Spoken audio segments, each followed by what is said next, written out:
Hi, Renuka. Thanks so much for taking time to join us for today's discussion on competition policy and strategy in digital markets in India. Thank you for having me.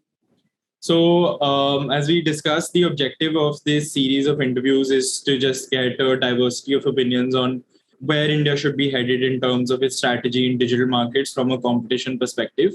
But before jumping into that, I think a good place to start would be to sort of understand what the problems that exist in digital markets from a competition perspective are, and how are these unique, and how does it differentiate digital markets from traditional counterparts? If we look at competition issues in a world where, without digital markets, typically economists have traditionally been worried about monopolies. And why have they been worried about monopolies? Because they do not produce the maximum output. Monopolies can lead to higher prices, and monopolies can also thwart innovation. And all of this is detrimental to consumer welfare. So that's where, we've come in with a competition policy prior to the digital world.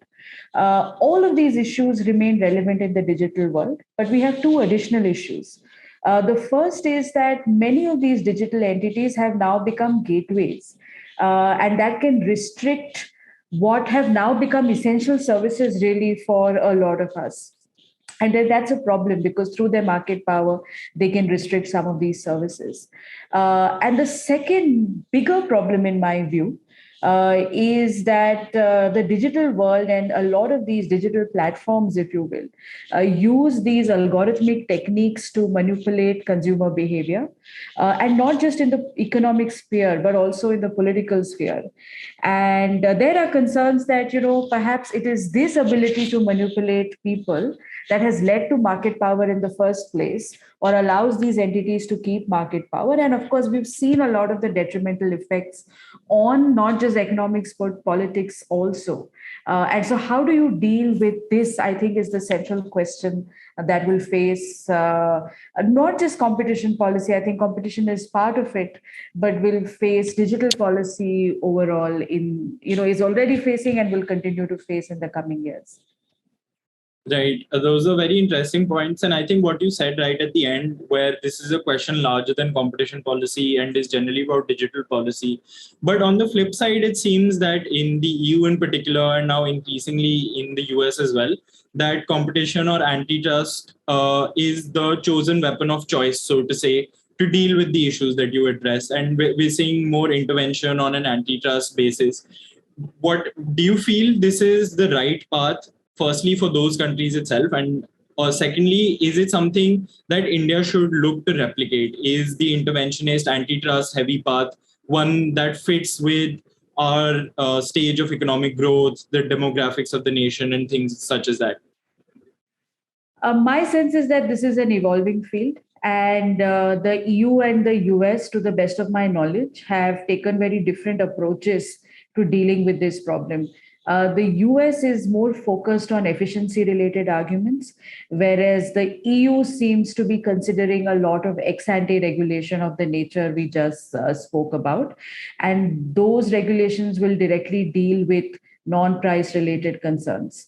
I think it is still early days, and the impact of these policies is not yet evident. The question is, A, whether they will even lead to any effect on the problems that we are trying to solve, and B, whether there will be unintended consequences in allied fields. These are all questions here. The jury is still out on them, so I'm not sure we can comment on how this approach will pan out.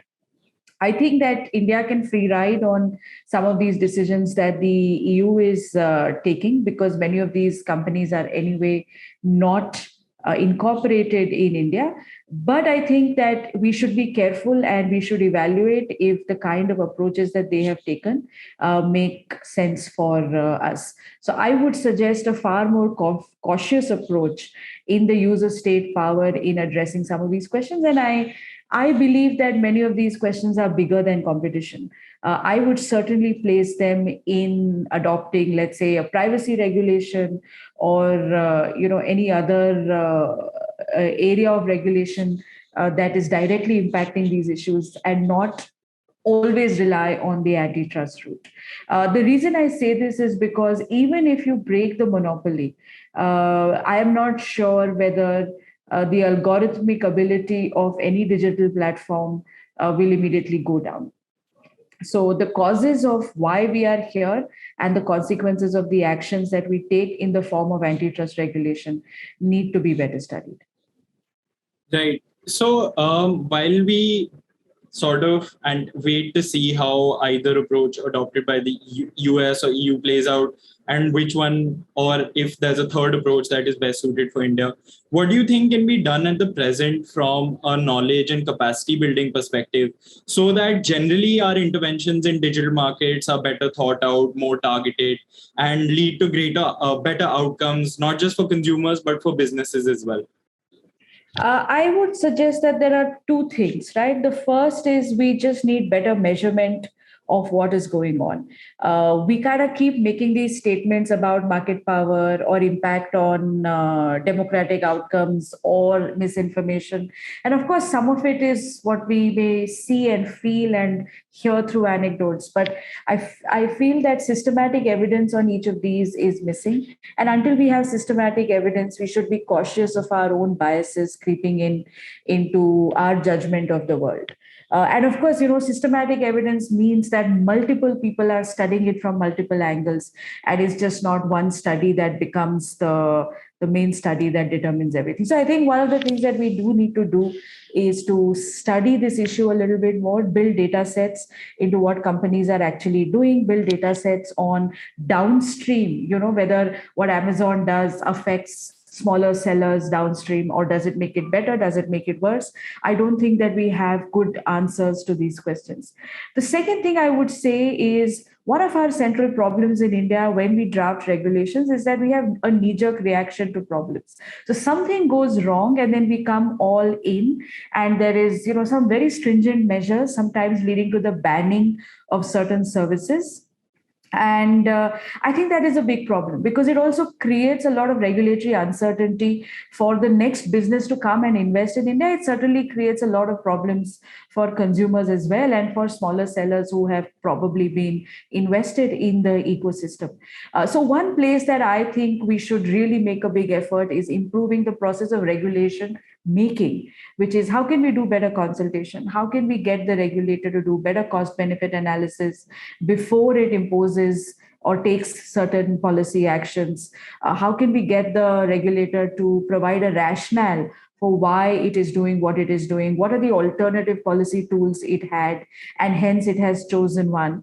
And I think when we push for this in the process of regulation making, we will end up with better ways of dealing with issues that arise in the marketplace. So I think these two would be my two suggestions on how we can deal with competition issues. Right, and I think the first point especially is very important because any interventions or any decisions that are made must be based on substantive evidence that has been created. And on that point, having been a member of the research community in India for such a long period of time, what role do you feel that generally researchers on this subject can play in building this community? And what, if any, are the holdbacks or the difficulties that are faced in sort of putting such research together? I think researchers play a very important role in going out and measuring what is actually going out on the field. And I don't mean just economists. I think there is a role for all researchers from all different spheres to kind of come in and think about the same issue. How do we do this typically? You have to go into the field, you have to get either secondary data or go and field surveys or get administrative data from some of these platforms, study market power, for example, study the impact of regulations on the regulated entities or sometimes the unregulated entities. All of this requires a certain organizational structure that can facilitate this research. So, it is a matter of training, it is a matter of funding, it is a matter of also being able to synthesize all this research and speak in a language that those outside of the research community can understand so that you can disseminate some of your findings.